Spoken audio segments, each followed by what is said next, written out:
Every morning, instead of going to the farm, he would lock his door, bring out the magic pot, and put one little thing inside. If it was rice, the pot would overflow with rice. If it was cloth, the pot would fill with many beautiful wrappers. Oga Kyo became rich overnight. He built a bigger hut, wore fine clothes, and ate meat every day. The villagers began to wonder. Oh, is this not the same lazy Kyo who used to beg for soup? How come he is now living like a chief? They asked themselves. Even the children who once mocked him now greeted him with respect. "Good morning, Uncle Kyo," they would say, and he would smile proudly, forgetting the days of hunger. The elders shook their heads in confusion. They could not understand where his sudden wealth came from. But Oga Kyo kept his secret well. He hid the pot in the most secret place in his room, under his bed, deep in the ground. Anytime he finished using it, he would cover it with cloth and push his bed over it. Nobody knew what was happening in his room.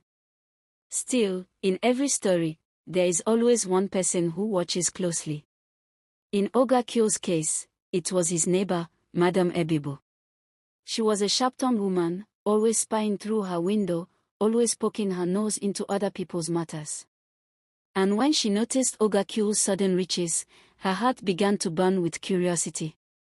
Madame Ebibo was not an ordinary woman. She was sharp, clever, and had eyes like a hawk.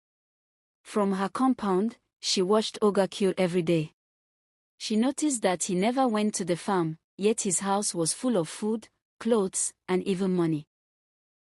She murmured, "This lazy man is hiding something. How can a man who sleeps all day be richer than those of us who sweat in the sun? No, something is fishy." One afternoon, when Oga Kyo went to the market, Madame Ebibo tiptoed near his window. She peeped inside but saw nothing unusual. Just mats, a bed, and some old calabashes. She shook her head. Maybe he is using juju or stealing from somewhere. Still, she refused to give up.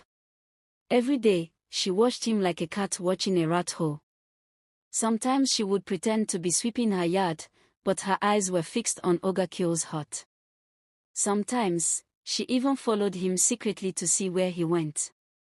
But Oga Kyo was careful. He never used the pot where anyone could see. He always hid it deep inside his room, under his bed. Madame Ebibo grew more frustrated. "I must find out his secret," she said, biting her lip. One day,